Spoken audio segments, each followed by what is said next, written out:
Hey, look, it's you, Muddy.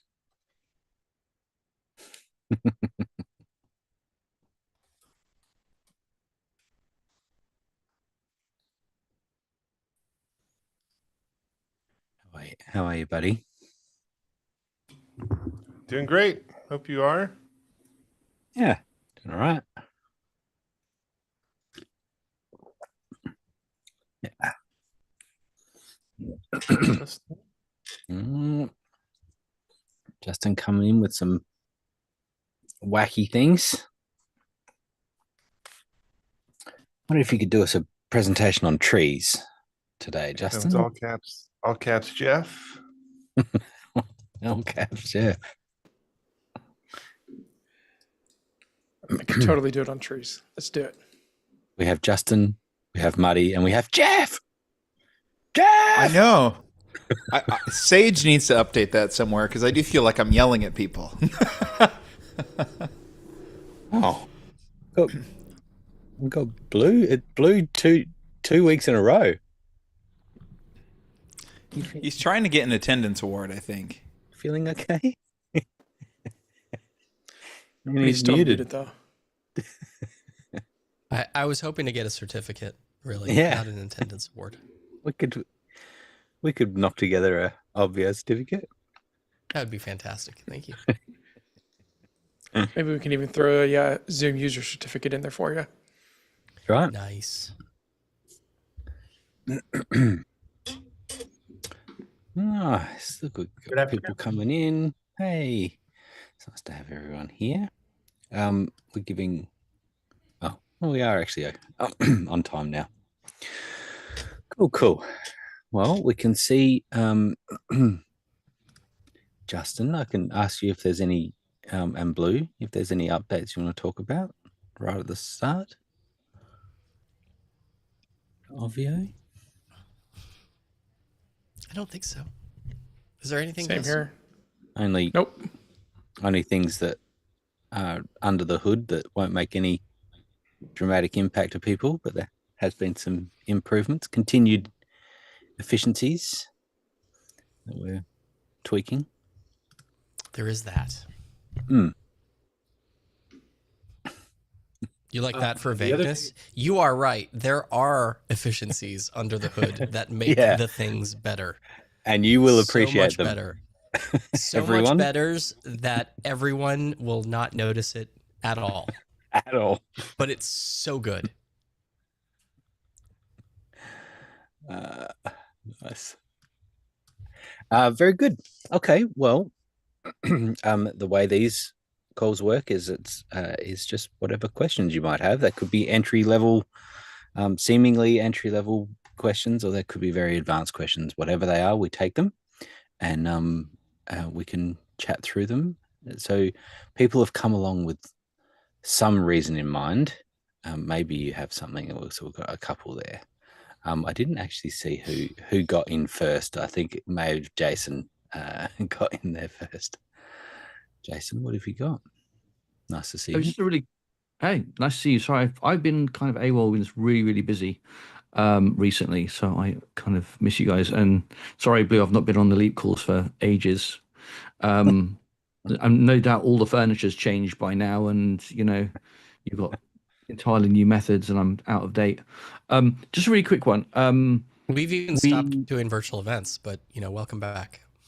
Oh, you stopped. Yeah, no, I noticed. Like TV's not happening, and No. I mean, everybody, the whole world has stopped The doing whole- virtual events, not us. Yeah. is that right? Okay, we're going back to live Obvio and- is now a hamburger creation tool. It's fantastic. amazing.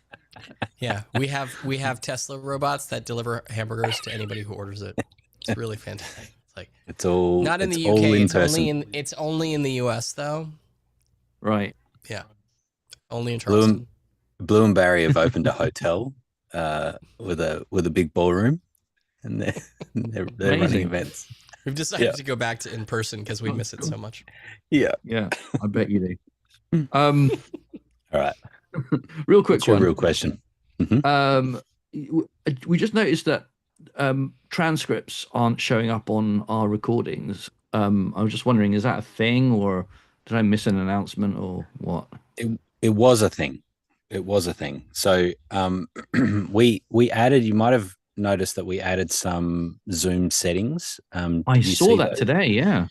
Yeah. So it's actually it was a side effect of the updates that we that we did with the Zoom attendance.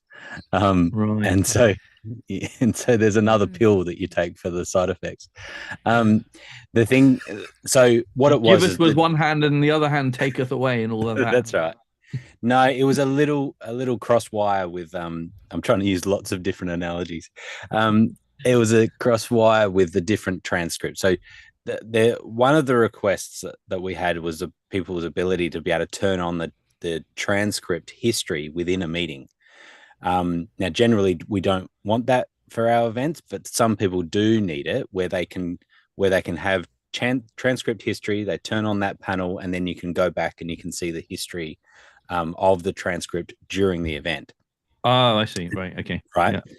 And that got mixed up with transcript in the recordings, and so you turn on transcript for in meeting, and you would get the recording transcript.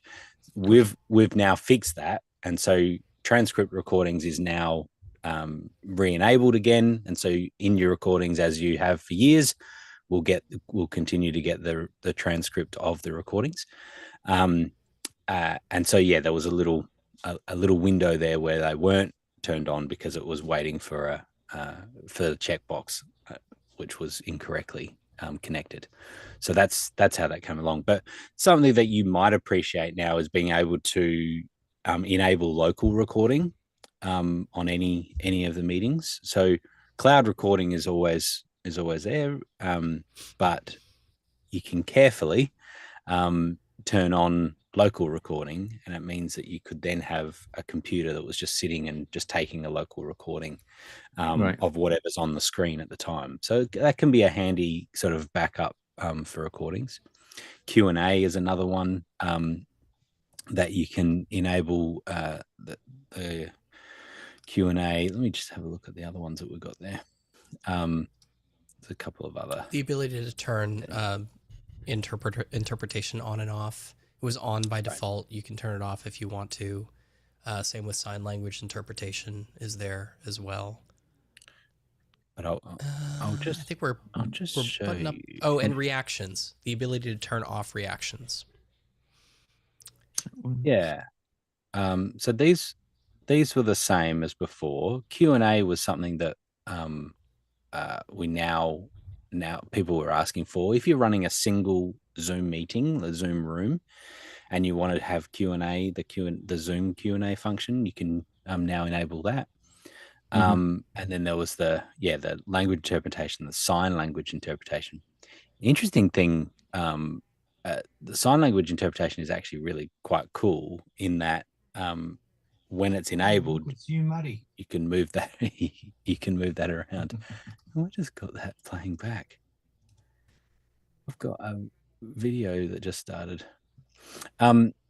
So how are you, buddy? Hang on. Doing great. Is it?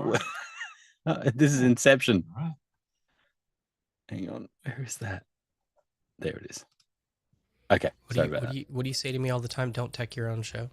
That's right. Okay. So, but the other spot that's in an area. When we go to Zoom areas, we have Zoom user settings as well. And so now this is where we're talking about reactions. See the transcript. That's what I was talking about, is be able to see that transcript through the meeting. And so it's an accessibility thing really for some people that maybe want to being able to slowly read through the transcript of what's being said live. Generally, that means that people can take exactly what's being said, and so for some events you won't want that on, but some you might. Firing camera control is a very, very specific thing, but it's sort of cool. If you have a pan tilt zoom camera, you can actually control it from one place to another. Local recordings is what I was talking about. Recording for third party, it's just a slightly higher bit rate, and the way that it creates the video makes it a little bit better for editing. The cloud recording is a little bit higher quality, so that can be worth doing. And then on the recordings, do you want to have their name on it or not? And sometimes it is why we have it as an option, because some people really do want it always there. And if you're creating like a highlights package of an event, you may not want the names there, and it'll make for a cleaner view. And so you can choose whether you have that on the recording or not. So there's just a few extra Zoom settings that we've made available for people now. So Okay, cool. Great. So you said the transcripts they're going to come back once they get around. They're back on now. Yep. Oh, they're back on now already. Okay, perfect. Yep. Cool. Anything else, Jason? No, well, we had a weird situation, but we're gonna see if maybe it was just a glitch. But we were on a call with a client a couple of days ago, and we were looking for the recording and couldn't find it, and then found out that somehow their computer was still connected, whatever, to the Zoom room. Even I'm pretty sure. I mean, I wasn't on the call actually. Adam was, and the only way they could surely have stayed on the Zoom call is if they'd been made host at some point, because we couldn't get the recording. We were waiting for it, and then we saw it this morning, 24 hours later. It got literally like 24 hours worth of recordings, like six recordings of about 6 hours each, or whatever it is, Right. So I don't know if that was a glitch. Have you ever seen that happen before, or? Well, yes, as in, so a meeting can run for 30 hours. Yeah. And so that's the maximum. So it probably hit the maximum and then stopped. What can happen is, generally, as you said, they would need to be made host unless the host was disconnected. And so if what happened was like Even the for a computer second, was even shut, for a moment. well, Yeah. potentially, yeah. It'd be like if they were disconnected for some time, it would then hand over to the hierarchy, and generally that would be another co-host. If there's no other co-host, the host is going to go to a participant, which holds on to it. Now, that participant must have then just been on a computer that was unattended and then just stayed open. It was like literally their work sort of workstation. So, it was Right. really strange. Yeah. Are you sure? Have you been right through it? There could be some No, I've entertaining not. footage in there. I think it was pretty. It's I'm a sure it's scary safe, but I said to Adam, let's not look through the videos. No. Yeah. So generally, when the host goes to end or leave, it's going to say, do you want to end the meeting or do you want to leave? And that's another thing, is you could press the wrong button, you press leave, but it is going to ask, who do you want to assign the host to then when you leave? That's what. Yeah. So but if you killed Zoom or you shut your computer or whatever, then it's going to do its own thing. And that would be my guess. But there can be always some weird little glitches, but that's what I would guess. Yeah. So, very, very odd. Yeah. Yeah. I know, that was it for me. Thank you so much. No worries. You're welcome. All right. Janine, hello. You're on the air. Hello. I'm the newbie and the only lady with the gentleman. I don't know if somebody came also. So nice to be here. Actually, I'm looking for my dashboard that I just received, and I was playing with it a little bit. That's how I do things. I start pushing button, try to change colors. But now I'm trying to see, where did I find it? Where is my dashboard? I don't even know how to get there, because I got the link and then I probably played with it. It's somewhere in my box.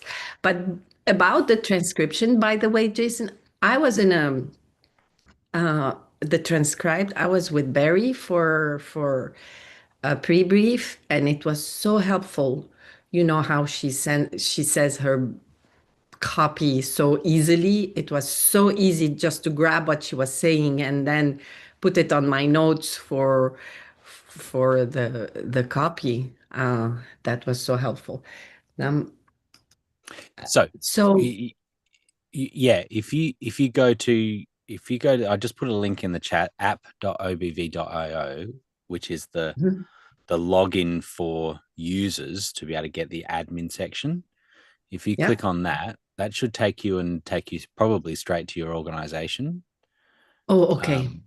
And then you should see, you click on the organization and then click on the event, Got it. and then you should be back to your editing your Alright. dashboard. So since it's my first go, should I show you what Sure. where I couldn't change the color that I wanted? Absolutely. Yep. Let's have a look. Okay, so let me share the button right there. Share. Sharing is not turned on. Oh, sorry. Let me enable that Request. for you. Yeah. Oh, oops. I had a slip. I had a slip of the mouse and I disabled it.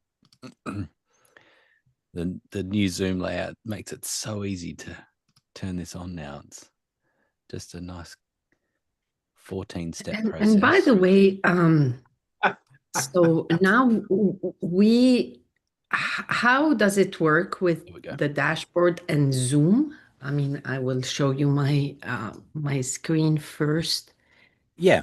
So you can start sharing now. There we go. Look at that.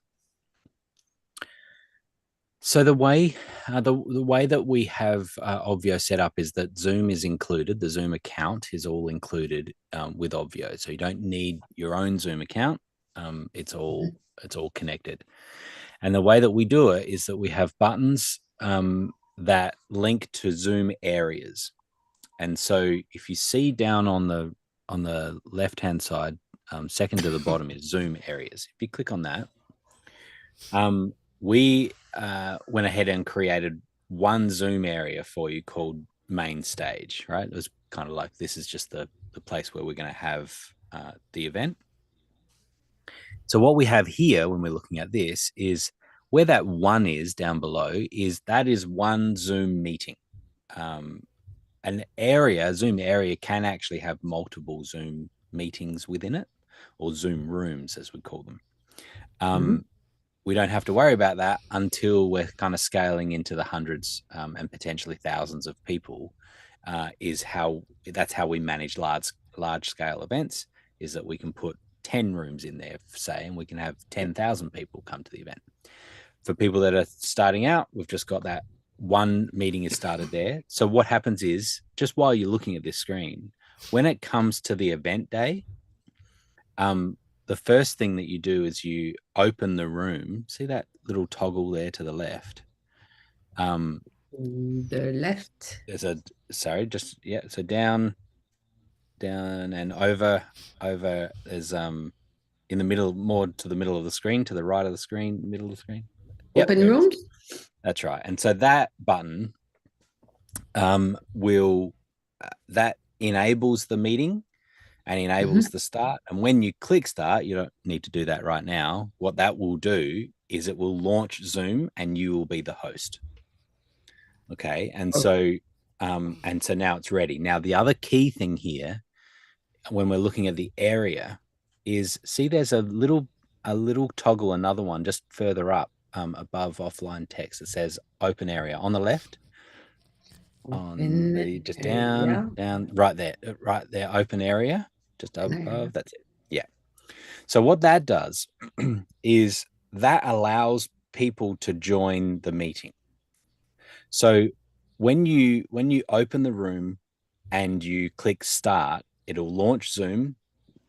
You'll be the host, and if the area is closed, anyone clicking on the button on the dashboard won't be able to get in until you open it. It's kind of like, it's sort of like locking the ballroom doors, right? It's like you want to get ready, make sure that everything, you've got your screen sharing, you've got any other people that you might want that are involved, your team, you're all settled in the Zoom meeting, you're happy with everything, and then you hit open area, and now people will be able to come in. So they're the key things that we're thinking of on event day, of being able to actually get Zoom working. So So yep. So does that put them in it's like they are in the waiting room, or does it already make them inside? Inside, yeah. So generally, we tend to not use the waiting room, the Zoom waiting room, at all, because we're able to do this. It means that people aren't just sitting somewhere saying waiting. You know, you're in the waiting room and you don't get to see anything. You know, or any information. We prefer to have, when people click the button and it's offline, we can have a pretty page that explains when people, you know, can expect to be let in, and any other information you want to share. So that's an So offline. Yeah. where do you create the link then? If the Zoom is on your side, it doesn't have anything to do with our room, right? Correct. Nothing to do with your Zoom meeting. So if we go back to the dashboard, I can show you how that works. Yep. Design dashboard. There we go. And so now if you hover over that main button at the top, the main stage button, yeah, and then hit the cog right on the right, the settings on the right. Yep. What we'll do now is down the bottom it says join area. So we're choosing, what does the function of this button do? What's the action? We're saying we want it to join an area, and if you then go down a little bit to pick area, that's it. You click on main stage and hit save, and you're done. That's now connected it. So when attendees click on that button, they will be directed to that Zoom meeting.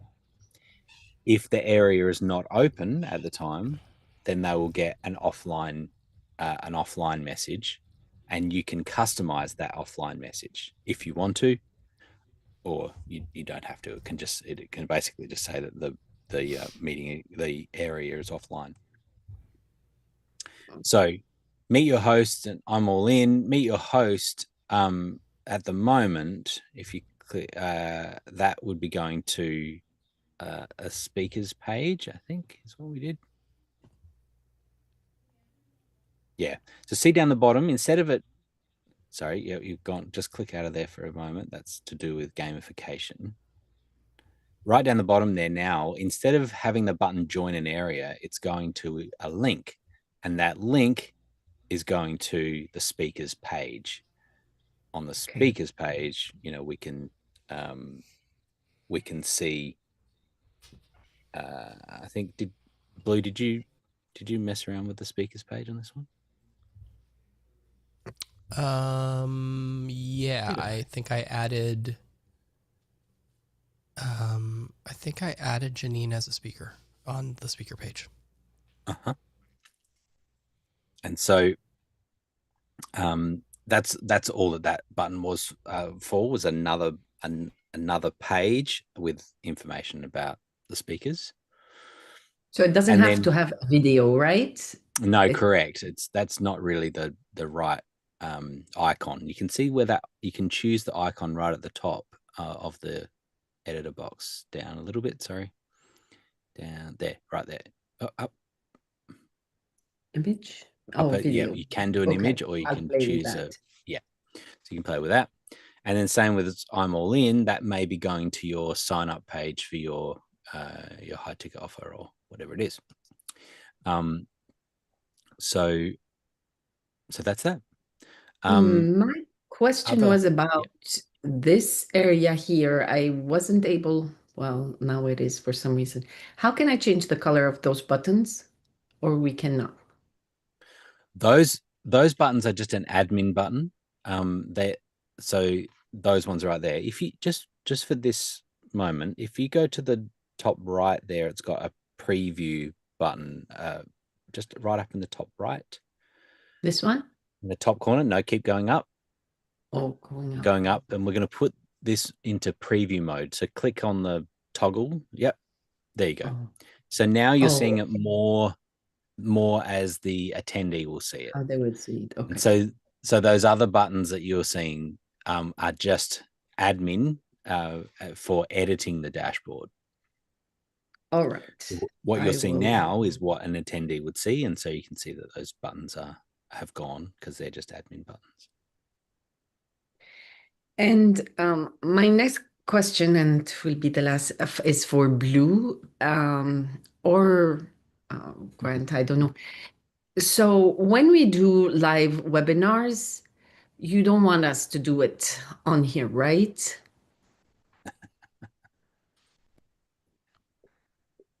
Go Blue. It's not that I don't want you to.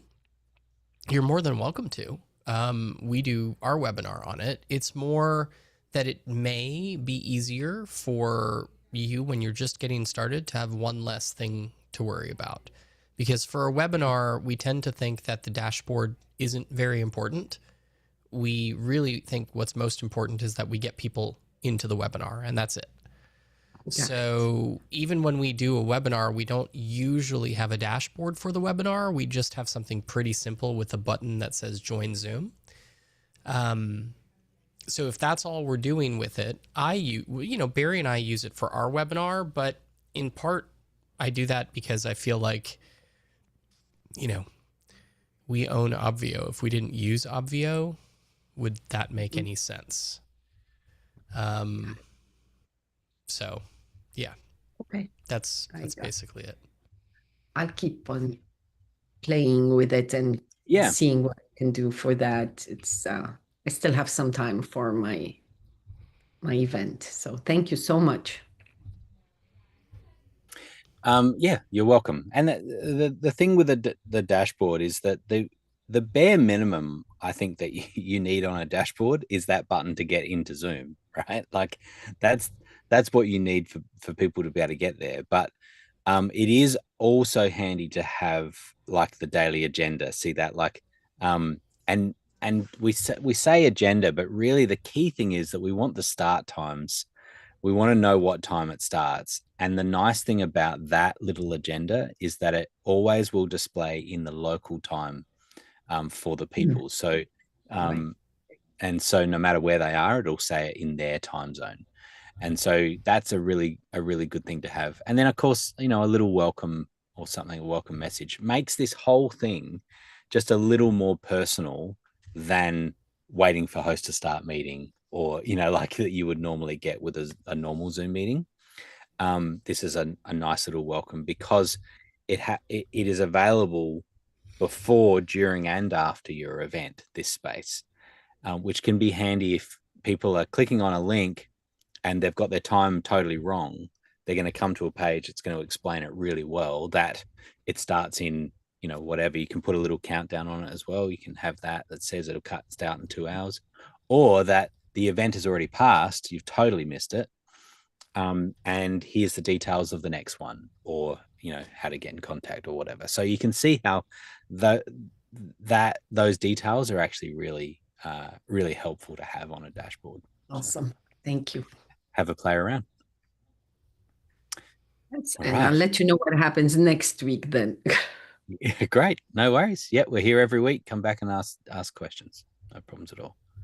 And Thank you. And you'll see that that the male female balance has changed in this meeting now. Yes. You can see. Yes. There you go. Mr. Witt. Hello, sir. Hey, good afternoon. I'll just share that I do my webinars on using the dashboard and using Obvio, and I started that late last year or mid-year last year because that was my way of learning how to use Obvio too. And I really like getting the recordings because there's a 1080 HD recording capability that comes out of Obvio that I don't get off of my regular Zoom channel.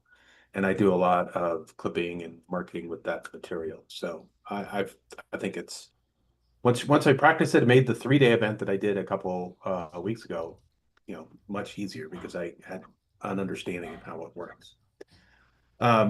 Okay, so I have never really used, well, not really. I mean, I've just never used Tech Check or the waiver feature. Can we walk through that briefly about how that works? Because I'm actually thinking of, now I have a webinar, I have a 5-day challenge, I have a 1-day business blueprint. training challenge, and then I have my 3-day event. So I'm thinking I can run one of these a month. Like I can't do a 3-day every month because that's just too much. But some of these others I can do, and I can do it differently. But I still don't know how and when to use tech check and the waiver. Okay. Yeah. So an overview of the way that tech check works is that the first time that someone comes to the dashboard, they would get redirected to tech check when it's enabled. Tech check is another Zoom meeting other than your main stage or other Zoom areas that you have open. It's a dedicated area. And the idea is that you might have a team of people, depending on how many people are coming to do a tech check. You can have it so that, say you had 3 Zoom meetings going within that tech check area. Now, when someone comes, they get evenly distributed across those 3 meetings so that you could have 3 team members who were tech checking people. Now, the term tech check initially really was, 5-6 years ago, what it was we wanted to make sure people had Zoom installed, that they knew that, we were intending most of our events had breakout rooms. So we wanted to know that their microphone worked and their camera worked and that they could see and hear us. Right. And so the concept of tech check was actually to say, we don't want to start our event and then have all these people that are typing in the chat saying, I can't hear, I can't see what's going on, this isn't working. We wanted them to go through that step. And if they've got that working there, then their next step would take them to dashboard. They would click on the link and they'd get into the main stage. So you think about this, a big reason that we had tech check was because immediately when we started Obvio, we had large scale events, right? A couple of thousand people, and so it was actually trying to make sure that it was working really well. Now, fun fact is that it's how I started with Blue. Was I started doing tech check. I said to him, hey, do you want to offer tech check overnight? And he's like, yes. What are you doing Tuesday? And so I started doing tech check and then said, hey, we could do this, this, and this, and this, and this, and this. And he's like, yes, we could. Let's do that. And so then Obvio was born. So the thing about tech check was that what we discovered is, and we still have clients that use tech check today, particularly for larger events, is that it wasn't just about the tech, it was about the human interaction. So surprisingly for people, they would get this human that they're talking to potentially like a day or two even before the event starts, and they're able to chat with someone. And yes, they're checking their microphone and video and all of that, but also they're saying, oh, hey, can you tell me, does the event do this and that, and what about these questions and whatever? It becomes like a registration desk coming to pick up your lanyard. It was like that same type of idea. It was just like, oh, I just wanted to check. I'm confused by the times. Can you tell me exactly what time does it start in my time zone? Things like that. Now, I'm going into a lot of detail about tech check, but I just want you to have the idea of it. The thing that we have found, even for smaller events, some way that generally people are okay with Zoom now, right? Like it's the minority that haven't got it installed and don't know how to use it or whatever.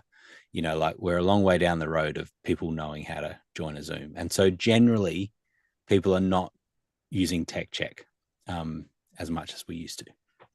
However, what we have found is that it's a really easy way, if there are, for some audiences, they might still have, there might be a little tech adverse.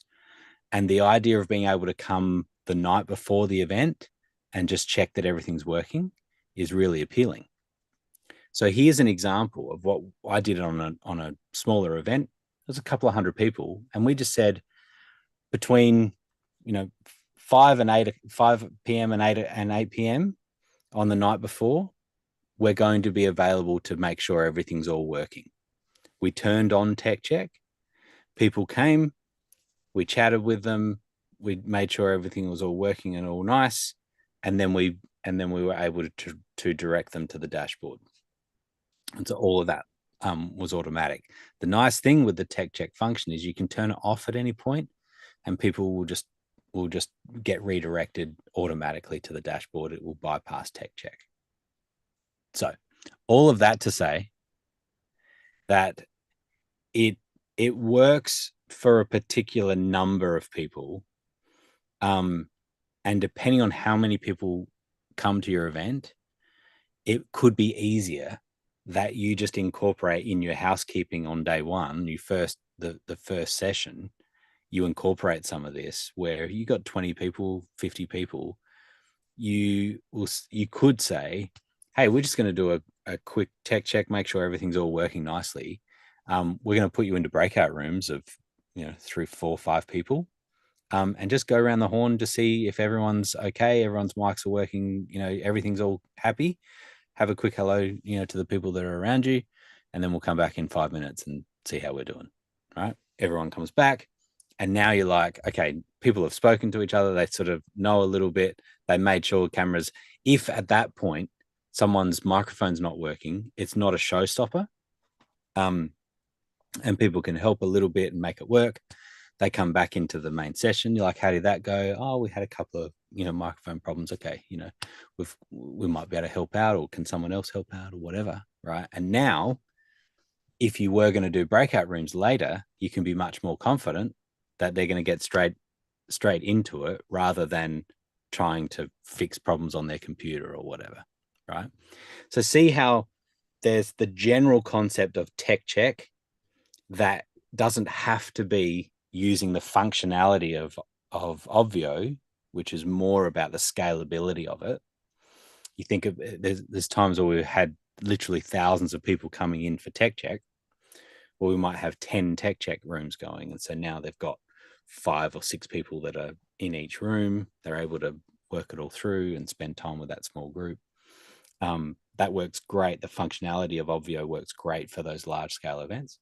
For smaller events, you can probably have that same concept, but just do it as part of your event and the session. That was a lot of words, but does that give you a good overview of tech check? Well, yeah, because in the middle of that, you did what I was thinking of as sort of this pre-brief experience, where people get to learn a little bit about what's going on and how it works, and kind of generate a little bit of excitement for whenever the event is actually going to happen. Like the cocktail party before the thing starts, right? That type of right, party. kind of some fun. Yep. So that's what I was thinking about. So I really like that. Sorry, just on that point, I wouldn't do that in tech check, right? Like, I would still just do that as a pre-event function, make it as its own Zoom area. Button. Right. Yep. People come to the dashboard, cocktail party, click on that, in they come, and now you can still treat it a little bit like a casual kind of making sure things are all working, and it can be a little bit like, hey John, let's have a chat, how where are you from, whatever. Oh, your microphone's not working, no worries, let's get all that sorted, right? Like all of that is really cool, and only half the people might show up, or 10%, but for those 10%, it will be an awesome experience. And that's what we have found when we've done tech check only the day before and not on the main day. We get 15% of the people come, and those 15% become like the biggest fans of the whole process, because they're like, oh, we came last night, it was really amazing. I was a little bit hesitant about the tech, but they helped me through it, and now I feel really good about that. I feel like I'm in a really good place going into day one and the start of day one. So I think pre-events are brilliant. I really do. And it's a great way to connect with people, and the people that don't get it don't really know what they're missing. It's no big deal. So is there I don't even know how to set up a tech check to even test it. What are the steps? So at this point, rather than fully dive into tech check, there is the blue goes through it in those workshop videos, and we could find the exact spot where he goes into that in detail. Okay. And you can play around with it if you want to. But Okay. Awesome. yeah, Is that the place to get the waiver information as well? I haven't done that. well, I'll give you an overview of waiver as well. And then yes, Blue also steps through that. So the way that the waiver step, it's a little bit more than just waiver now. We're still calling it waiver, but it can be just used as an intake form. The function of the waiver step is that if the attendee hasn't filled it out, then they won't get to the dashboard, no matter how much they try. They have to fill in this form. So the waiver was, for some of our large events, they would have quite a legal document that was getting a release of their likeness, and then it could be, you're understanding that this is not financial advice, or whatever legal response that you or commitment that you want people to agree to before they come to the event. So that's the purpose of a waiver. What we had is the waiver, which is just a bunch of text and then a signature box. And now you get to the dashboard. What we added was the ability to add a form. So we have forms that can appear all throughout Obvio. You can have them on the dashboard, and you can have them also connected to the waiver step. Now, what can happen in the waiver step, if I just show you this quickly, this is just good for people to know that you can have this. Right. This is like, I didn't go down this path when I was trying to get the first thing done because I was trying to keep it simple. Now I'm learning a little. Yeah. So see how the signature required is a section of the waiver, is to say this is the waiver text, right? Mm-hmm. And then I agree to that, and then I sign it. And now I get through, right? What we added was the ability to add a form to this.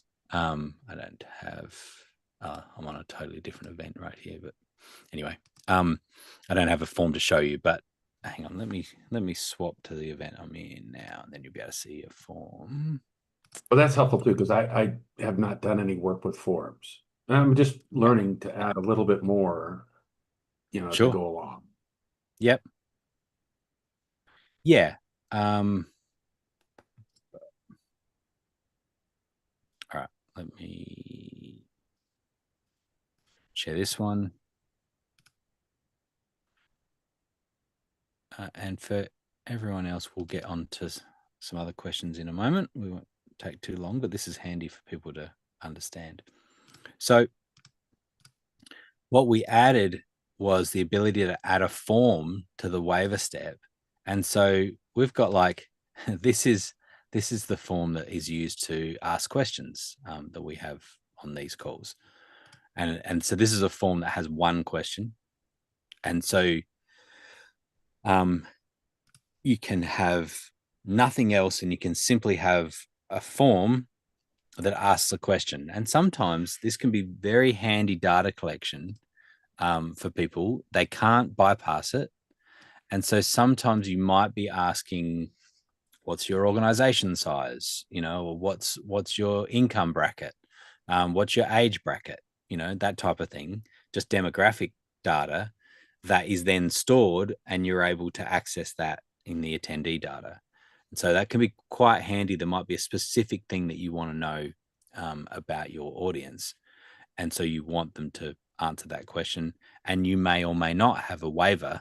And so if you have had no legal reason up to now to have a waiver, then don't add a waiver just for the sake of it, But if there is a legal reason you want people to agree to something, then that's the purpose of that, is adding that signature area.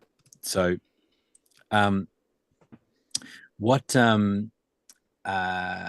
so that is generally the waiver step. It will, when it's enabled, right? It's currently disabled. When it's enabled, people can't get past that step until they've done it once. They do it once, and then that's it. And so that's what that is used for. So generally, we were like, the check-in process is a 3-step process. password, we're really beyond that. We don't need people to set passwords to access this anymore because we're using the magic links all the time now, and it's just easier. The waiver step was always step 2, where we're saying, okay, you need to sign the waiver and fill in a form. And then tech check was like this next step to say, let's get people checking to make sure that everything's working well in Zoom. Once they go past that, they're now at the dashboard.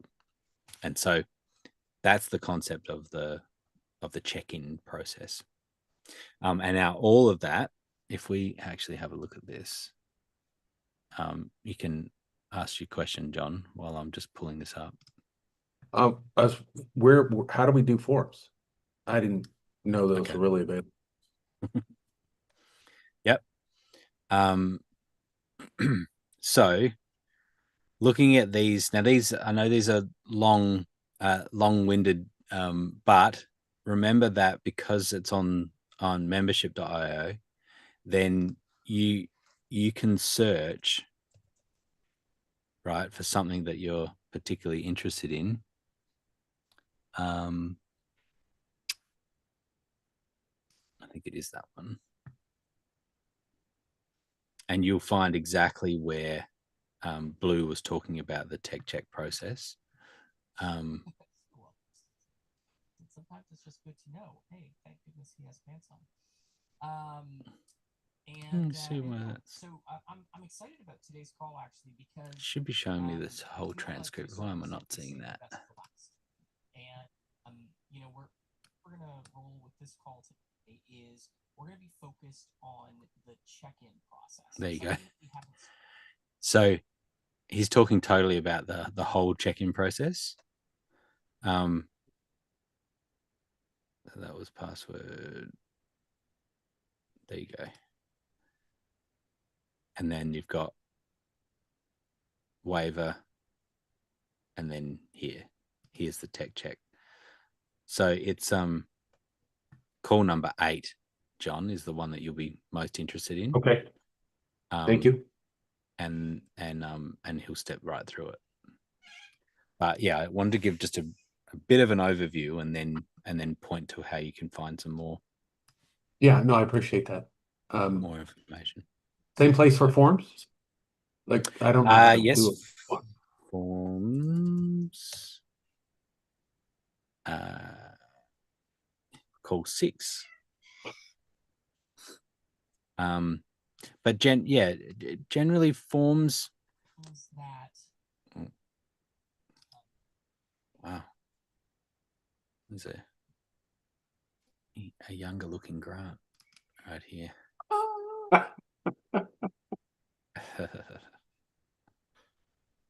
So innocent. Is labels, forms. Yeah, you'll find, introduction to forms. There it is, 42 minutes in. And you'll see he shares that there. Talks all through how the forms work. We are working on some new sort of documentation and things about how to do some of these things. That isn't just all video based. But at the moment, this is what I would look at. Call 6 at about an hour in, 53 minutes in, you'll see forms. Okay. Step right through. All right. Last question. I am integrated with Obvio with Keep. And so when they fill out the landing page, contact goes into Keep, gets a tag. That tag is recognized by Obvio. The attendee is created in Obvio. They get their magic link. The magic link then goes back to a field in Keep, and then I can use it from a emailing standpoint. Okay. So here's the question: if they attend the webinar, they get a magic link, but now they decide to attend something else. What happens then? So they've attended. You've got the data in Keep that says that they've attended your event. Yeah, they've got a magic link. Magic Link folder or in the Magic Link field. Okay, yeah. So, and you want to use a different event, like it's a different thing that they're signing up to. Yeah, so now they're going to a different event. Okay. Yeah, so it'll be another field that you're attaching that to in Keep. So I need to add another custom field. Exactly. Yep. Okay. Yep. So it's another field in Keep that's like, now this is you have the alpha event and now you've got the beta event, and so the beta event URL, is the field that you create, and now when you've connected it, I'm getting fed some extra information here. This is going to be tricky. Keep has a limit of 150 per account custom fields, but you probably right. I think in terms of custom fields with emails, when I draft the email, it says go to this field and plug the Magic Link into this email, and that means I'm going to have to write a whole new set of emails. Well, look, there is a world where you're like, I only ever run one event at a time, and you could just use the same field all the time. You wipe it out and replace it. Exactly. And now it's like, that only becomes a problem when you're running overlapping events or multiple events and all that sort of thing, or your registrations are hopping over other events or that sort of thing. So you might find multiple is what you need, but depending on your registration window and how all of that works, you could use one, or you could just have them separated out into the half a dozen events that you might have, and now you've got 6 different custom fields, and they get populated with the URLs. Okay. All right. Thank you. I just, as I'm working through this, got a couple ideas that I can change for the next one. So thank you. It's great. Yep. I always encourage you, John, to always just take the perspective of the attendee, and the assessment is, what was the attendee's experience like this time? How did they feel? And how can I improve that? Because we want to start with that. We want to start with what is our goal versus what can the tool do, right? Because the tool can do a whole bunch of things that may be of no or limited interest or value to your particular attendees. Yeah. And so when we have that focus, then we're like, okay, yeah, I really feel like this was a bit clumsy for them, or this wasn't quite right, or having this way of entering this data here would be better than doing it there, or whatever it is. And so, but of course, you've got to know like what is possible. And so learning what works big will work small, and there's certain functions that work really well in Obvio for big events that will also work well for smaller events, and that could be of value. But yeah, that's my encouragement. Thank you. I appreciate that. No worries. You're awesome. Grant, I want to tag onto this one a little bit. I want to go back to something you said in the waiver that I'm going to slightly disagree on, are waivers needed or not. If you're planning on using your recordings in any kind of commercial purposes, advertising, marketing, and you're going to be having attendees in the video, they give you a great testimonial and you want to use it, you really should have a media release. Without it, you open yourself up a little bit for potential legal issues, potential privacy issues that they didn't agree to do that. So it's easy enough to put that up there. For a lot of the webinars I run, we don't put anything from the attendees in any of the marketing, so we don't worry about it for the small like webinar kind of things. But for the 3-day event, a lot of times you end up with some really good testimonials and little snippets that they say that you're like, I want to use that in marketing. Get a media release waiver. It's an easy thing to put up there. Yeah, so I didn't have many, and I have a waiver form that I use, but it's not in Obvio, right? I'll just send it to them so that they can release it. Exactly. So I think you're good, John, for everyone else, just to make sure we cover the basis that you should have it anytime you're going to use someone's likeness for any kind of commercial purposes. You want their permissions. Right. Yeah. Not that this is legal advice. and that you should have an attorney go over that. But I agree. I didn't give a waiver. If you plan to have, if you plan to use their likeness, then yes, you would consult an attorney to make that work. Cool. All right, I'm just catching up on the chat. There could be a bird outside. I'm gonna have to jump, guys, because I got a 3 o'clock. But this was really awesome. Great. So thank you so much. No worries, John. Awesome. See you next time. It's 9 o'clock in the morning, Muddy. There's likely birds just outside my office. Might be what you're hearing. I have my dog barking as well. I don't know if you heard that. Cool. All right. Next, we do have 3 questions that are submitted. Yes, I did. I saw one before. What do we got, Justin? You can read it out. Yeah. So Vernon Jacobs was asking, do we have a recommendation for a web design service that is not GoDaddy? Possibly. Vernon's not here. Anyway, I mean, He yeah. asked that same question on Leap a couple days ago. He may have just. Is that an older question, Justin? Could be. Yeah, it is an older question. Yeah, perfect. He got that same question on of us on Easy Q&A last night, and he was there, so you're probably clear. Perfect. So next one is from Jeff Veely.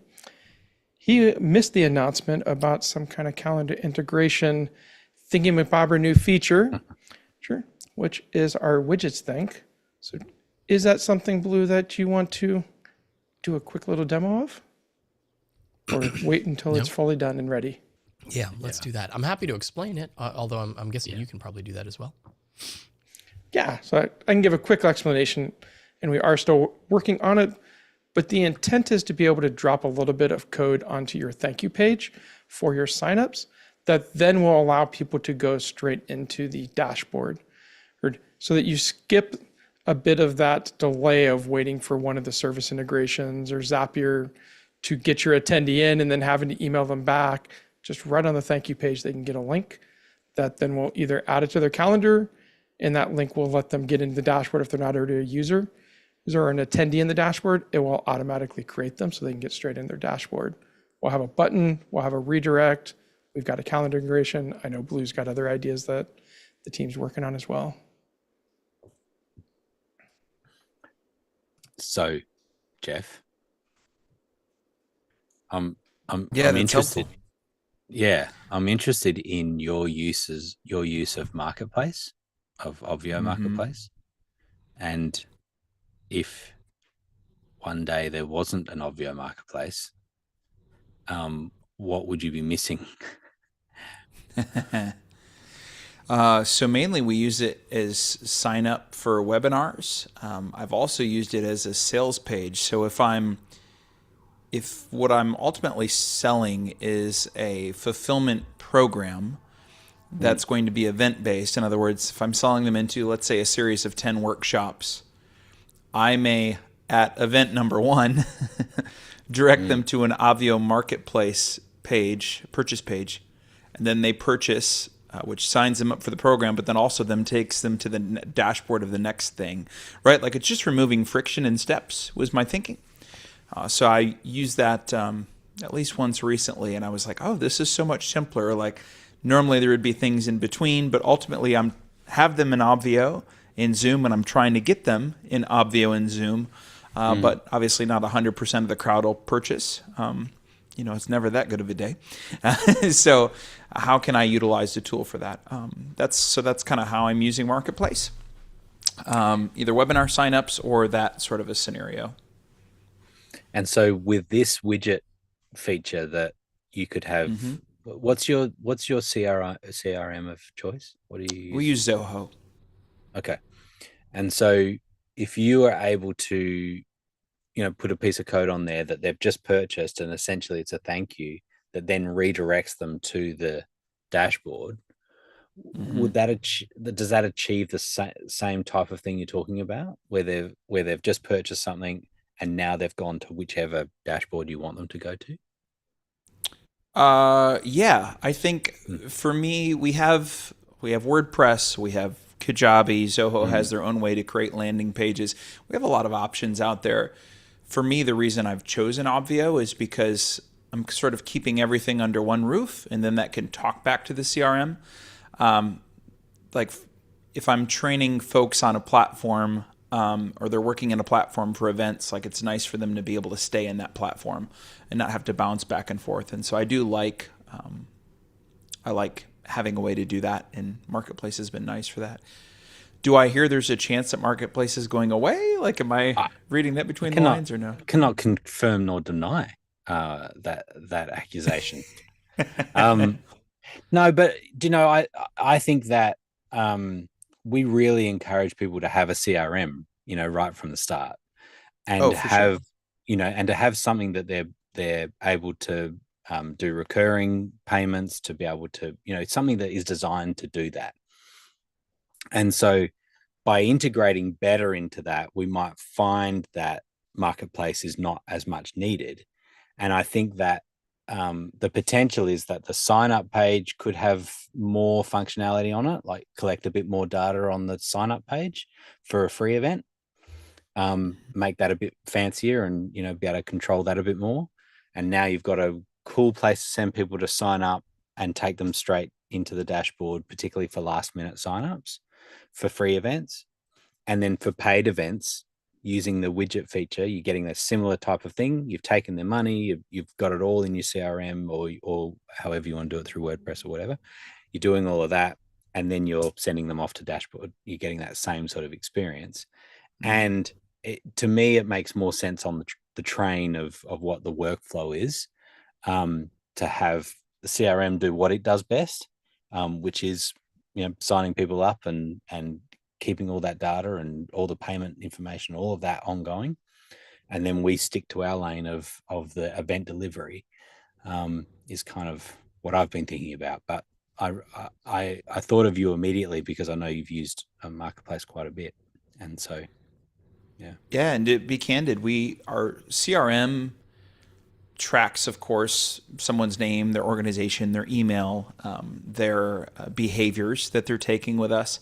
We don't store payment information, really, Right. like credit card information or push any of that. So that would be a separate sign-in, like just Stripe on our end if someone needed to look into that. Or if we do a refund, we're doing it from Stripe, not from Zoho directly. And so, That makes sense. yeah, that's just a little bit of feedback of how we use that. I don't know that we're using it as robust as some. And then it's also built a little differently than like a high level and stuff.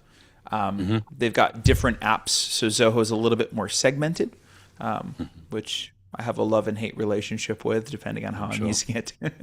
Yeah. Cool. Yet another question. Best communications, don't just Yep, speak, so, listen. Yep. Yeah, so next question, Grant, for us is from Jeff as well. Said the best communicators don't just speak, they listen.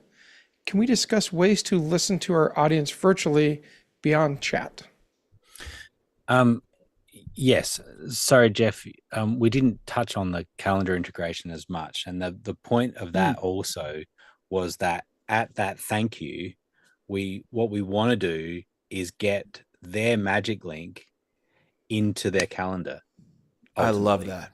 right? Yeah. And so by saying click here to create an event in your calendar, so they're not subscribing to another calendar, they're creating an event in theirs. And so, click here for Google, or, click here for Apple, and have it open with a pre-populated calendar entry with their unique magic link as the location, and basically the start of the event. The thing that sucks a little bit is that you can't create multiple, and so you got a 3-day event. You can do a sort of all-day event, but then it hasn't got a start time, and so it's a little bit tricky. Yeah. Just working through that. But we figure that if we can just get that first day, the first session with with the right location set in their calendar with their with an alert on as well, right? Like with a whatever, a 30-minute alert notification. some sort of notification, then when we're bypassing email altogether at that point. Of course, you'd still use email, but if you can get straight into their calendar, then that's a big win, and so that's a big part of that widget as well. Well, I imagine you can inject the schedule into the description of the event. You may not be able to control the start and end time in Google Calendar, for example, but you could at least put the text there. Yes, yeah, it starts at this time or whatever. Yep, totally. Yeah, That'd be great. and that is an advantage to say it's an all-day event for 3 days. It's blocking their calendar, or at least it's sitting in their calendar. It's super clear, and then have the specific details of it in the notes, and the location having it that as their login URL. Then, that's quite appealing to us, as email it seems to be less and less effective each day. So, yeah, so. Can we discuss ways to listen to our audience virtually beyond chat? I'm interested in Blue's. I wanted to hear some thoughts on this. So this is the next area I'm exploring. So when I think of a good speaker or a good comedian, they're playing off the audience, right? They're not just talking. They're not just running their mouth, running off the script. They're listening to feedback. And I think that's one of those things that we can really miss in virtual. Obviously, unmuting everyone would be chaos. But I'm curious, as you guys have experimented with events and stuff like that, especially something that's more of a shorter presentation, so not a 3-day, but maybe a 45 to 60-minute keynote. I do a lot of those. I wondered about unmuting the audience at set times, maybe for my in-ears, if that might help me gauge how they're responding to different things. I'm just curious if anybody around this table had done some experimenting with that, and if so, what you found. Yeah, go. Especially if you have someone there to start the conversation, it can be wonderful. So if I'm going to be late to a meeting, I'll ask somebody else, like the whole room gets assembled. This is on Zoom, so I'm not sure how the logistics work for how someone gets shunted to a waiting room versus how they get into the class. So these people are in the class, and if I'm sitting there and they're in a breakout room, they won't say things. But if one of their peers is there and starts talking, oh my. And so I've been available to come back to the conversation.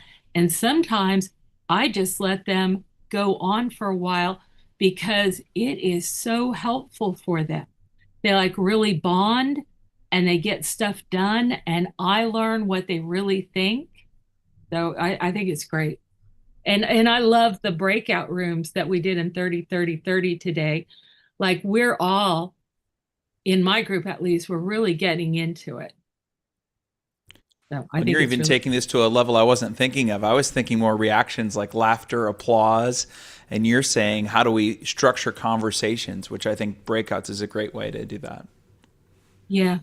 So you can do, so I actually had something related to this. When you guys are talking about the cocktail party, is that different than sending people to the waiting room?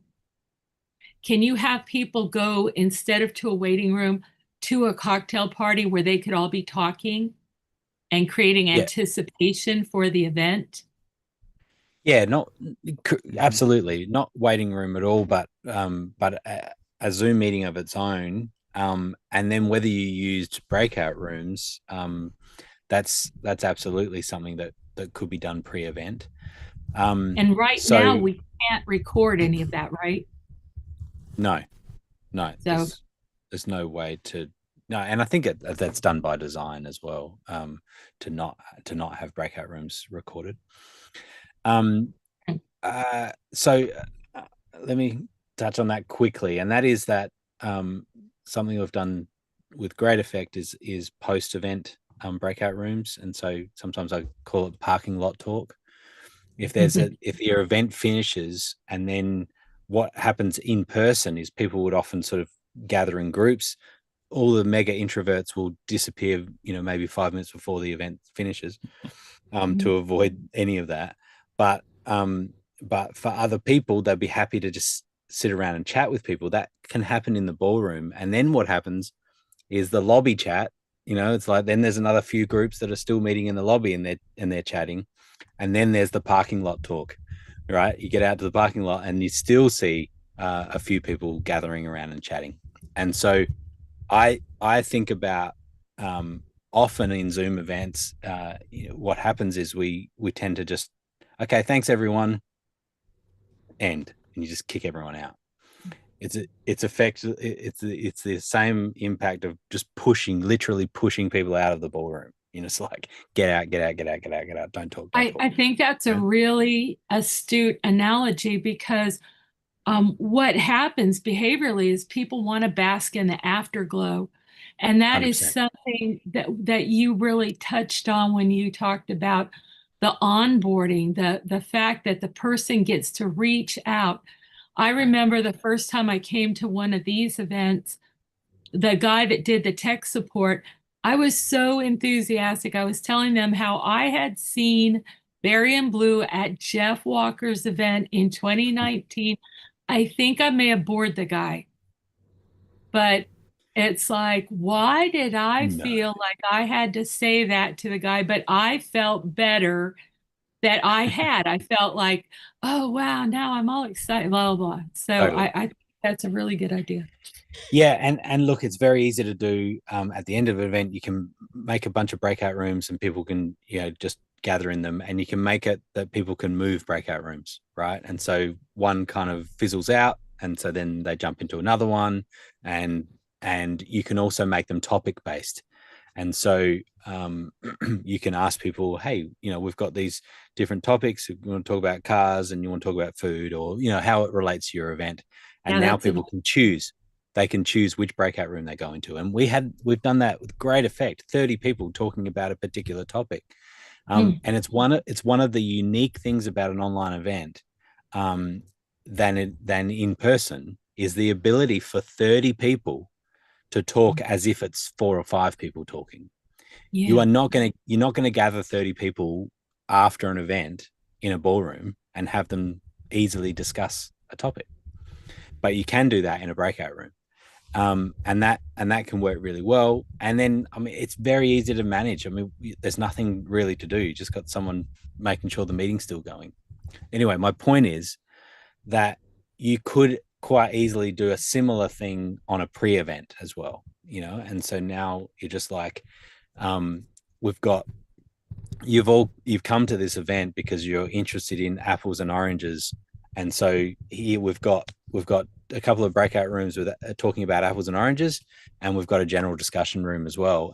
And go when you want to go, but if you want to hang around and talk to a few people from around the world that are all interested in this topic, and what your expectations are for the event and those sorts of things, then hang out. Let's do that. So that's a pre-event idea as well that can work really well.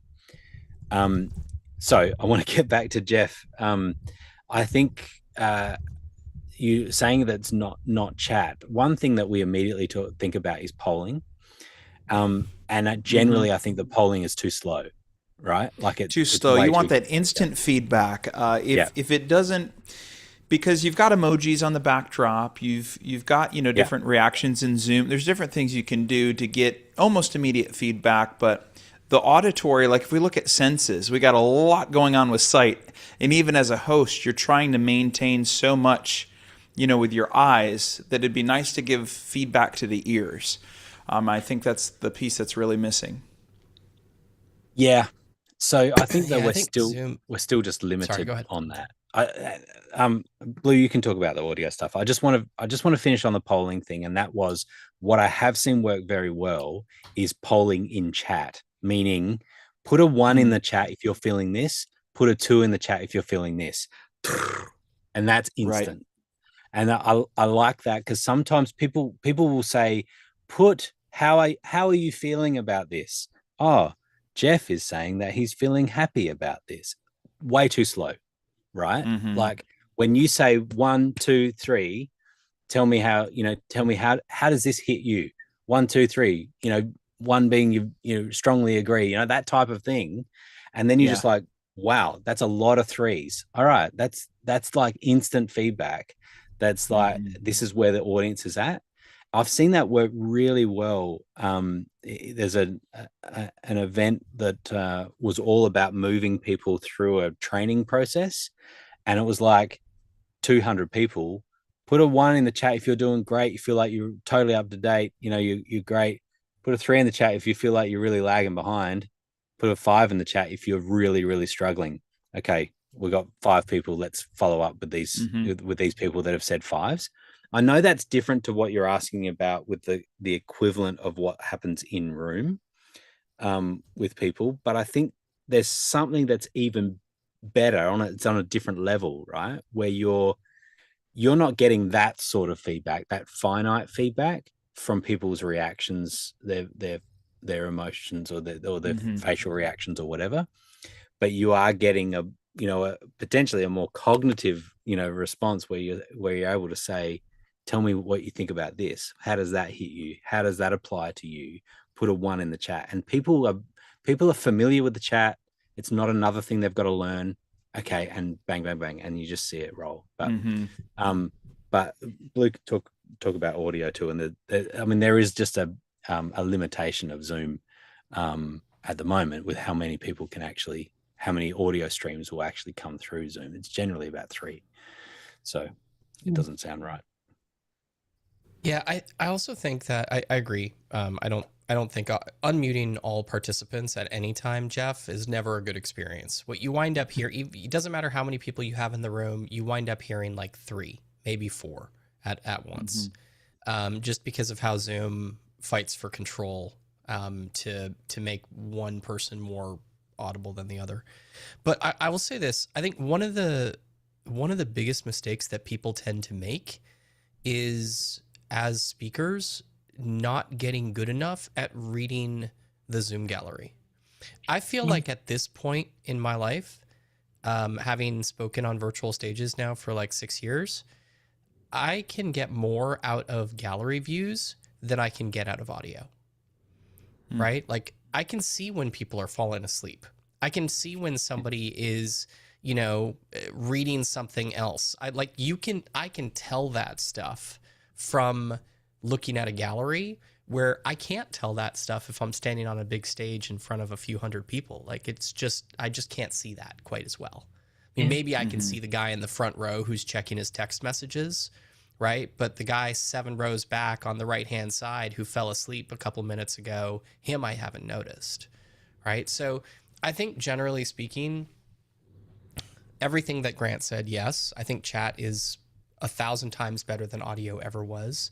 Put 1 in the chat put 2 in the chat where are you from? Like all sorts of things like that. Ways to interact in the chat is awesome.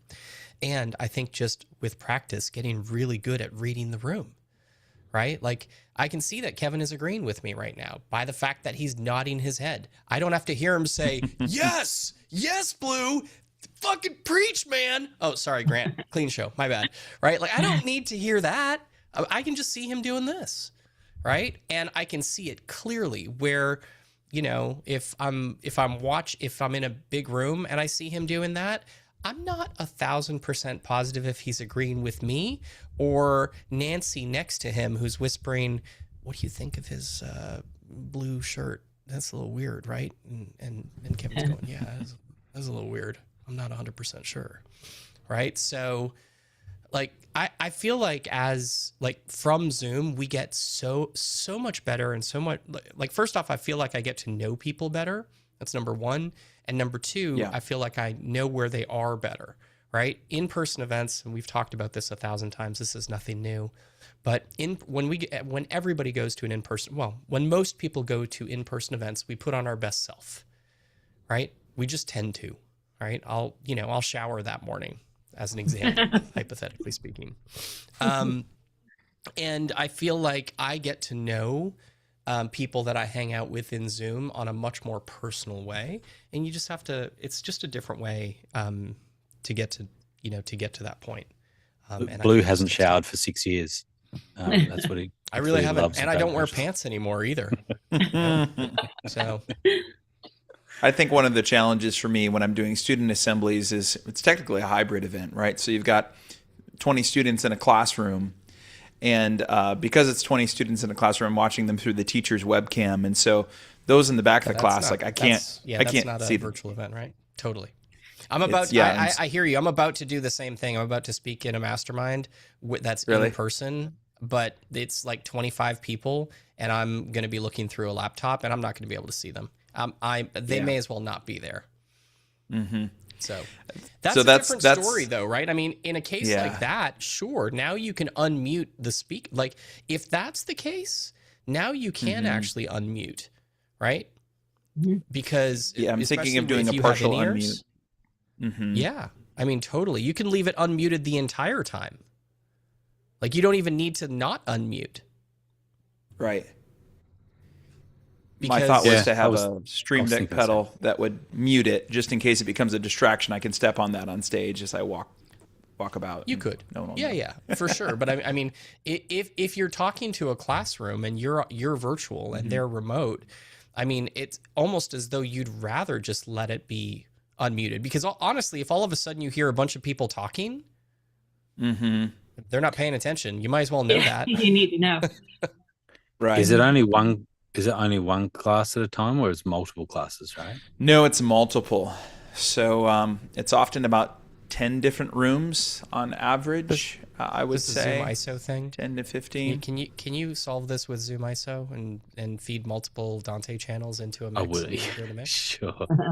That's not where I was going. I mean, the thing that I was thinking about is is having someone curate that response for you, like someone on your team that is helping you get the feedback that you need, and that can be audio. And I think it's the one case where you do have 30 people in a room is one audio stream, which could work. And of course, people make a lot of noise, and so the annoying thing would be when you're hearing something like, obviously Zoom's going to be gating it all, but there's going to be times where it pushes through because someone's chair moved, and now you're just hearing a random squeak of a chair that just could be throwing you, right? Because in the way that works, and that's what I mean by someone curating that sort of response for you.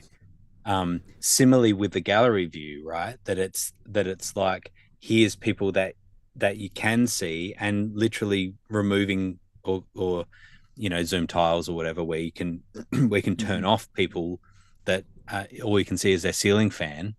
You're going to turn that off, and so that you're just seeing, here's a curated view of like 30 people that are engaged. Is going to be really good. Now, having a view where you can see a classroom and see that response, I wonder about, and I'm sure you do this, I wonder about like raising hands and things like that. Or I do a lot of that. Yeah, I'm sure, like stand up and calling out the number of someone's got a number, they're wearing a jersey or they're wearing a certain color shirt. Oh my gosh, you in the red really love that joke. That was like just for you. Awesome. Just to acknowledge people. Yeah. It'd be an interesting test to have the audio open and to see how that works. And maybe the pedal's a good idea. So I wonder too, because I know you've been playing with Zoom tiles, if that curated list, you could do a smaller gallery that brings people in on a rotating frequency, so that it might make the gallery image big enough where you could see 2 to 4 people at a time, and every 10, 15 seconds you'd get a new classroom in, so that you might be able to actually see them. Yeah, I love that you're bringing that up. We were playing with Zoom tiles initially for the green screen behind, right? Like a lot of folks do, put it on a like big gallery wall kind of thing. But I started saying, well, let's think about how we can use this to customize the host view and curate that versus whatever Zoom is just going to give us. Like, let's start playing with that, because that's too, like you said, rotating people, or if there's a group that's distracting, like there's quite often, I'm all right, well, put that one off. I don't need to see that group, because they're just people waving hands like crazy in front of a camera. So it's very distracting in studio. And so, I like the idea of using that a bit for the host and not just for the viewers. Yeah, I just throw in the use of like little PTZ cameras as well, like as in like the Like OBSBot or Insta360 link. Insta360, thank you. Yeah. And then having far end control. So now being able to control that camera and zoom it into a group of 5 kids or whatever, like that could be super powerful, because you could get some interaction going. If you have the mics open, you could hear them, all of that I think would be really interesting. So rather than a super wide view, your team being able to control a camera and sort of have a good view and move that around a little bit, I think that could be pretty amazing. And then it's I'm cool, super interested to see what Muddy has to say, because I know you've got your hand up there, certified Muddy. in the whole like visual collaboration and visual meetings, and so I'm sure there's going to be some great tips coming up. So, Buddy, you're up. Everybody get ready to drop your mic. What a setup. Once Muddy's done speaking. Well, the great questions and discussion so far, and I have a couple of hosts that absolutely love having everyone unmute and say hello. And generally, as a event producer, there's a couple of little tricks to make that happen. Yes, Blue and Grant are exactly right that Zoom is really going to let kind of 3 people in at a time. But I never click so I have a button set up on my Stream Deck because I've got Zoom OSC in the meeting. I've got a button on my Stream Deck that says allow unmute or disallow unmute. Most of the time they can't unmute themselves. But when the host says, everybody unmute, say hello, let's send some energy into the room, I quickly press the button that says allow unmute. But now everyone has to physically unmute themselves. I'm not pushing the unmute all button because I want that to be by design, or each person does that. But also what that does is it creates a little bit of a time delay between the first, second, third. And so, yes, you'll hear someone and then you'll hear someone else come in. You won't hear 50 people all at once, but you will hear kind of a cacophony of voices. And inevitably, the people that there'll be someone, the class clown who's like going on longer than everyone else. So they come in at the end, right? It's like, so you hear a bunch of different voices. And then the trick is, as a producer, is then to press the button that says disallow unmuting. So people are still unmuted. I now don't allow people to unmute.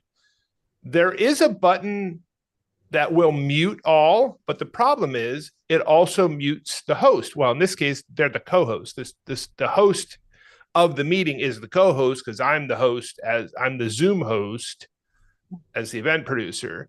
And so if the Zoom host mutes everyone, it includes co-hosts. So I either have to mute all and then immediately unmute the host, but now with some of the advanced Zoom OSC controls and the companion module just to build, you can mute all except Spotlit or all except certain groups. And so I press all except Spotlit, the host is Spotlit, and so he doesn't mute, everyone else gets muted. So that's a clean way I have found. It's a clean experience for both the host and the audience if the host is adamant to that unmute everyone option. So that's what the first thing I would say.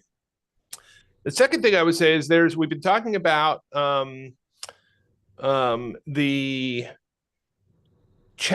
using chat, and there's another kind of special technique. And if I remember correctly, you have a way for people, or maybe it's on the dashboard. I think there's a way for individual people to chat in Zoom rather than like one chat feed per classroom. But anyway, this would apply because I don't remember if your individual students have a way to interact in the chat or not.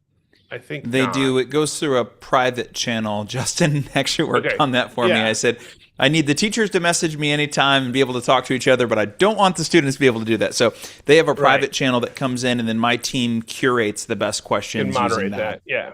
Okay, yep, cool. Exactly.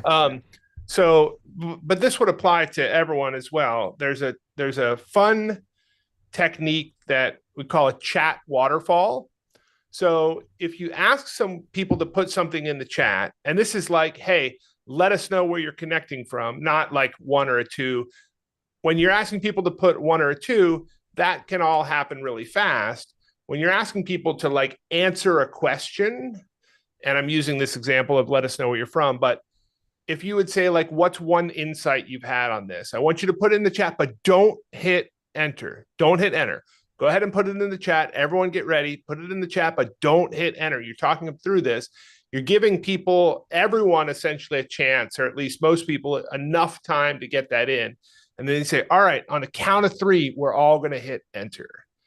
1, 2, 3. And when you do that, now they all come in and you get that like burst of energy, but you're not prioritizing the fast typers, because what happens is you put that in, some people are fast typers, and those are the ones that you're reading initially. And it's like, I don't know if they're necessarily the ones you want to highlight just because they're the first that came in. But anyway, that chat waterfall is a fun technique. I do like Stream Alive. Stream Alive, I think, is limited. And so there are a couple of other tools like Mentimeter, and there's another one that I'm drawing a blank on right now. Kahoot? Stream Alive, Kahoot, but yeah, I've Kahoot, used both of those. not the one I was thinking of, but yeah, a third-party tool that you bring into the meeting, and then it can kind of do some special things. It can intercept chat. Some of those are difficult to get into an Obvio meeting, but for the ones that you can get into an Obvio meeting, they also sometimes have a limit on size. For a while, Stream Alive was limited to 50 people or less, which was fine for some of the meetings I was using it in at that time, but they're just something to be aware of. And then, of course, if you send wow boxes or have something flat swag or something people can download on the website, or you just tell people to take time in the beginning of the meeting to do it, emoji paddles work great for this, right? And this is a physical thing that you don't need people to type anything, but you get a lot as a host. You get a lot of information, and there's a lot of energy that comes to the meeting. And in a lot of the meetings that I'm in, as you will know, having been in many of those meetings, I do these like all the time without being prompted, and almost always in those meetings, the host is like, oh, thanks, buddy. Cool. Right. Like it catches their attention. Right. So I've got a whole stack of them right here, right, that I can just send in a more impactful way and a more fun. Anyway, those are some of the things that came to mind in addition to what we've been talking about already. Yeah. Good stuff. Thanks, buddy. I like more power to you, Jeff, for choosing an incredibly difficult situation to be in. It's like if you were standing in front of the class, it would be hard.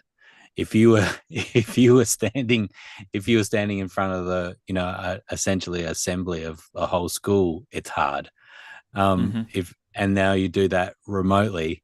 And so in some ways you're competing with all sorts of content that those kids are used to watching micro clips of, and that sort of stuff. Yeah. And so it's impressive. And Jeff, you just made an announcement. Oh, go ahead.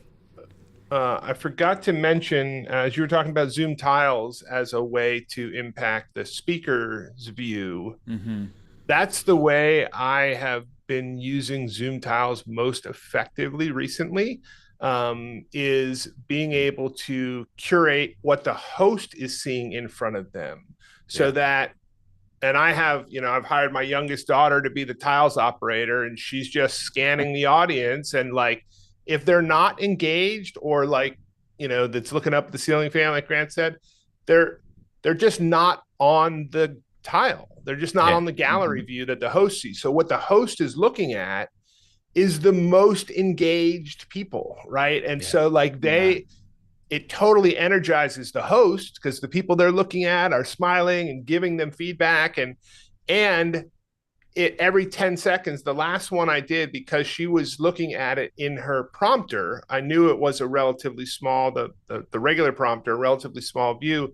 So we just did a 3x3 grid. So they were big enough. It's just 9 people on the screen at a time. They were big enough that she could really see them well and see their names. I kind of bumped up the name a little bit so she could see them. She could call on them and talk to them. But they flipped every 10 seconds. So one tile would flip every 10 seconds and bring in a new person. So each person is on there for 80 seconds, but within 90 seconds, all 9 people swap out. And so she's able to see over the course of just the morning session, hundreds of people come across the screen.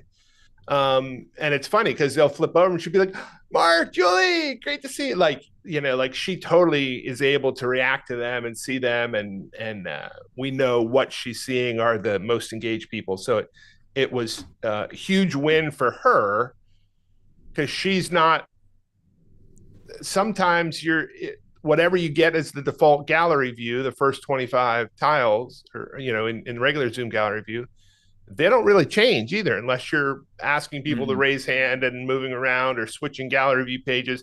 It's just these whatever tiles. And if half of those people aren't engaged or whatever, it's like the host is kind of trying to get people engaged when in fact there may be lots of people engaged. They just don't happen to be on that screen. So that's been a great use case for tiles. Yeah, great points. I was just going to mention, Grant, replying to your point of schools and choosing the hard thing. So we made an announcement this morning that the majority of our events moving forward, it's going to be getting away from in-person touring and doing virtual. We've just seen, we've been split testing it for 5 years, right, where I've still been touring and doing all of that. The other day I spoke in the U.S., Canada, and Thailand all in the same day.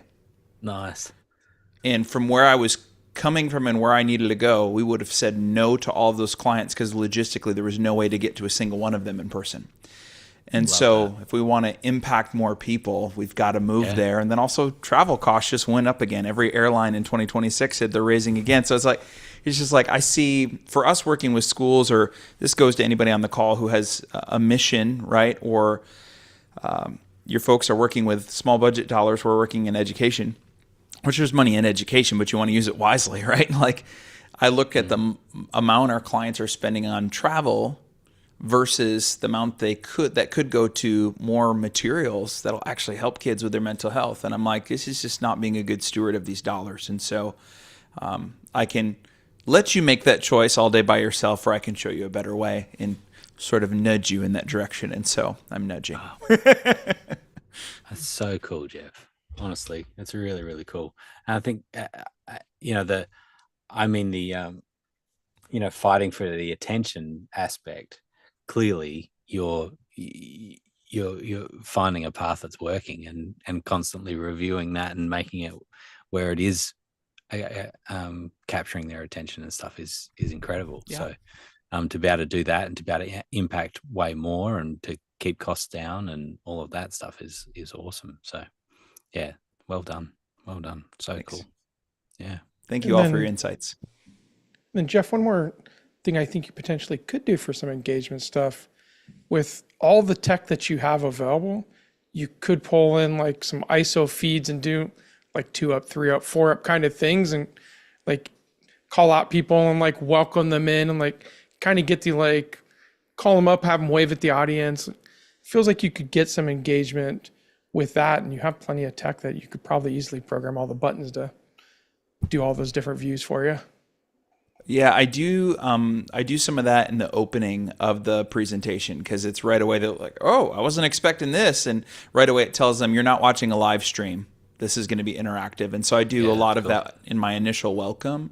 It takes a couple minutes, but it lets them know right away. Like it just sets the expectation for this is going to be different, and I see you and I hear you, and I want you to participate. And the more you interact, the more I'll acknowledge you.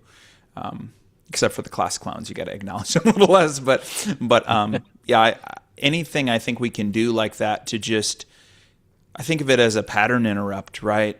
of they think it's going to be a boring experience, or they're just going to watch something, or no one's going to see or hear me, so I'll show up and not wear pants. And it's like, oh, this person is calling people up. Like, okay, let me, not that I have to sit up perfectly straight, but I'm going to be a little bit more attentive if I know someone is going to interact with me.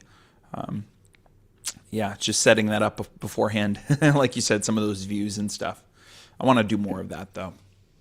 And because you're in Felipe's program as well, there could be some times later on where you do the gallery around kind of a view as you're interacting with the audience and asking for feedback. So that you're still the center, but they're around you and still on the screen. Yeah, it's hard. The challenge there, I do use that. The challenge is when you're looking at a classroom of 20 people and then you do a gallery around, it's so hard to pick out individuals and stuff from that. So it's I not find for that picking them out. It's for them getting back engaged and being like, oh, we're back on the screen. And like, that would be the times to like, where I would use the gather around. It's not for you to pick out people to call on. Right. Yeah, just for them to remember, I can see you. Remember, like, you can see them, but also they can then cheer. You could also be seeing their reactions around you at the same time, because there might be times where you're pausing and looking for those reactions. And by you bringing them up on screen, gives you the same effect, but gives them a different feeling for themselves watching it. Yeah. So I think there's some times you could play with that a little. For sure. With the PTZ camera on that could be pretty cool. Like when they're seeing, they're seeing themselves, like just a 1 or 2 shot or something, and they're seeing themselves cut on the screen. That could be pretty sweet. I've not thought of PTZs. I have had a couple schools where they go, oh yeah, it'll be interactive and yada yada, and then they go to log on and like no one turns on their webcam, and I'm like, oh shoot, I'm doing a stinking live stream, right? Like I had that with one school. They're like, oh well, we thought someone told you that none of us have webcams on our computers, and I'm like, no, that would have been really helpful to know when I'm planning on bringing up 4 volunteers, but but yeah, it'd be nice. We're kind of now adding that to our questionnaire. Because sending at least a couple kits, would be helpful. Yeah, totally. Awesome. Good discussion. Love that question, Jeff. That's awesome. Anyone else?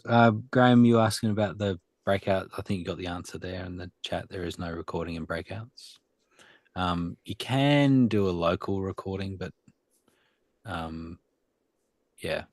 But that's not ideal. So, yeah. And then there is a second part that he had asked of that question, which was about the gallery recordings. And so the answer is, it depends. By default, Zoom records 25 people into the gallery recording. But if you're spotlighting and you have more than one person spotlighted, the gallery view becomes the multiple spotlight until you're back down to 1 spotlight. And then it goes back to the 25-person gallery view. There you go. Nice and clear. I'm sorry, just let me jump in there. So what if you have 100 people in there? Will both galleries be recorded? It's always the first 25. Just the first 25? Yep, it's just 25. Whatever ends up in those 25 is what ends up in there. Zoom does not rotate it. Thank you. You're welcome. Any other questions? Casey? So, what changed in our regular meetings? This is for Blue, where when you and Barry or Barry leave, we have a few minutes, like you're not ending the meeting, and that lets us download the chat and even check in with each other. And that's been such a soft finish. That's a really nice thing. Did you do anything special, or did you just leave and let it play for a while? And people like the music too. So usually that sounds like more of a accidental it happened than a by design it happened, where it depends on who's running the event. Like as an example, today, the Leap 3030 call probably ended pretty abruptly because I ended it at the end of the call when I left. But We still had time to if we download. went home. Yeah, it just may not have been very much. So yeah, it's not by design, but that's probably good feedback that I'll consider. Just to do it on purpose, because it's just a matter of like somebody has to stay in the room when you do that. So it's not something that we're doing by design. I mean, apparently, if you take Jason's example, you can just leave it going for 30 hours. It was like people just shut the laptops, let it disconnect, and see who gets host. That sounds like a recipe for disaster, doesn't it? Exactly. I love it. He was like, I think maybe we won't watch the recordings just Yeah. in case. Just in case. Yeah, exactly. Marty, advanced production question. Okay, so this is a multi-room kind of question. So in one of my clients' programs, they have a mentorship program. It's a coaching program, and then they have a cohort of about 6 to 8 mentees. And one of the things that the mentees get to do is observe the coaching sessions. So what we want to be able to do is have the room where the meeting is happening and the coaching is happening. The mentees are not in that room. We want them in a second room where they can see what's happening in the first room, but they're not in that room impacting the energy in that room, right? They're in their own room. Like a peanut gallery. Yeah, like a peanut gallery. They could talk about it and, hey, did you see what they did there? And because they're really they are in this observer role where they're watching what's happening. And again, from Blue's point, trying to pick up on the gallery and look at the energy and stuff that's happening in the room, techniques that are being used. So I want to capture one room and send it into another room. I can think of a number of ways to do that. The one potential trick is that I'd love to send a gallery view so that they can read the room, but also be able, typically when there is someone in the hot seat, it'll be a 2 people in the spotlight. So to send a spotlight view, a multi-spotlight view, in addition to a gallery view. So now it's okay if I can only send one at a time, and maybe even I send the gallery for the first 5 minutes of the meeting and then send spotlight or multi-spotlight. But some of the ways I've thought about are screen scraping on one machine and sending that over as a virtual camera into another machine. I've also experimented a little bit with Zoom Rooms, because Zoom Rooms can send gallery as an output over NDI. It can also send spotlights, plural, meaning that it will send the spotlight group. So if you have 1 spotlight, 2 spotlights, 3 spotlights, it'll show that 2 up, 3 up, and send it out over an NDI feed. The problem I had with that is 4 inputs as well. Yeah, that's right. And 4 inputs, right? So I can bring the content and playback machine in, the hold slides and things like that in as a NDI input on that. The challenge I had with testing that way was that if spotlight goes to 0, right? So no one is spotlit, that output freezes on the last frame and doesn't refresh when you spotlight someone again. So you have to stop that output and start it again. And so trying to think of a way that I could set it at the beginning of the meeting and not need a operator to kind of manually control what the audience is seeing. So anyway, the question is, how might you capture one meeting and send it into another?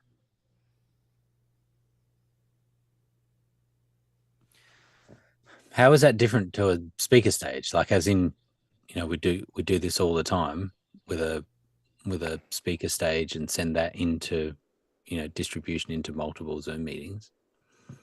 Is it different? Only in that I don't want a producer in the middle who is, cutting between different looks to send over.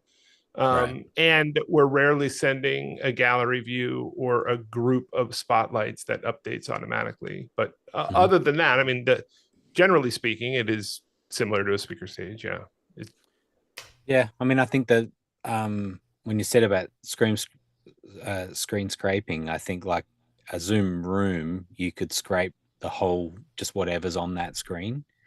And so then when it is spotlit, that's what they're seeing. You turn off spotlit, it goes back to gallery. Like it's just automatic at that point. And so you just NDI screen capture the whole screen, and now it'll be whatever goes out there is what you send. You could do it with two screens on the output of the set up the way that the 2-screen works, or the 3-screen works on a Zoom room. Zoom room. Do it that way and send all 3 screens back in. You could do that. People can kind of see, and they, maybe they pin, but Blue. Yeah, I don't know that this is helpful, but if somebody asked us to do kind of that in this studio, like where we are, I would probably I'd probably route 4 different feeds into a multi-view and just send the multi-view back and have the pin view and the gallery view as 2 feeds, put a countdown timer on the other and put a logo on the other, and let them see that. And that way I don't have to think about it, let them do it. But that's hardware. That's like, there are a few things there. So, I mean, yeah, that could be done though. I mean, not that's not a necessarily bad the cheapest idea. way to do it. No, but it is what I'm sending them is still one composition. It's still one feed. Now it happens to be a 4-up, composition, but it's still just sending one feed into that other room, as opposed to, trying to send gallery and spotlight feeds separately. Yeah. Okay, cool. Yeah. And depends on, if you had, depending on the switcher that you have everything going into, if all of these feeds are going in as inputs into a switcher, you could do a super source that way. You could do an ME that has multiple DVEs that way, right? So it doesn't have to be 4-up. It can be 2, it can be 3, but it just depends on what the setup is.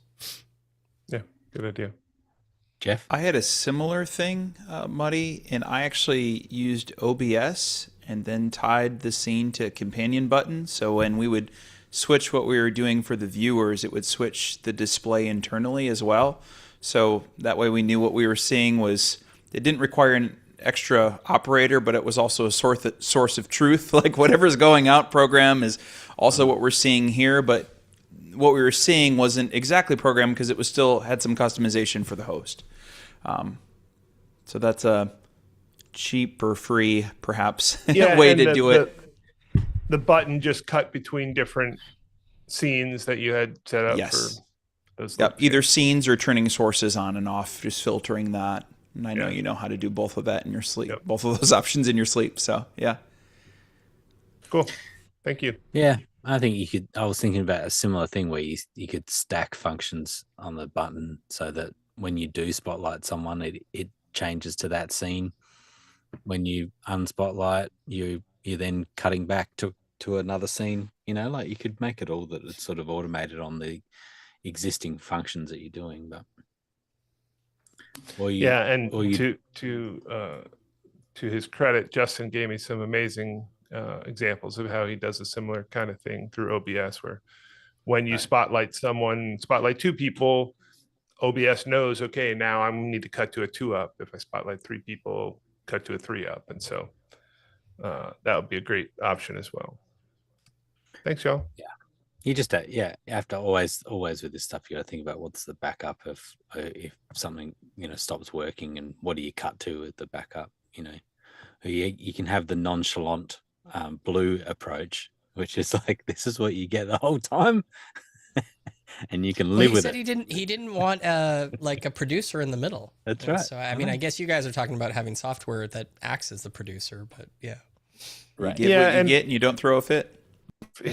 Furthermore, to run these meetings once or twice a week for 6 months, they can't afford me to be that person either. So I also want a system easy enough that I can, train up a junior producer to kind of run most of those. So that's the other, I didn't mention that, but the other thing in the back of my head is what's the simplest approach that might be stable enough to teach someone how to do. So It is I've got some tricky, good isn't it? Because options.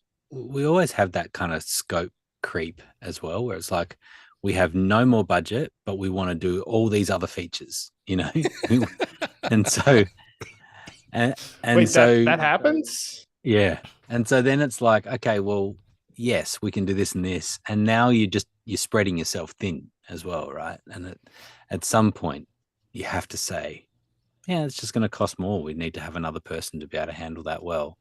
I know it'd be great to have them in separate rooms, but you may not be able to. It's like that type of thing.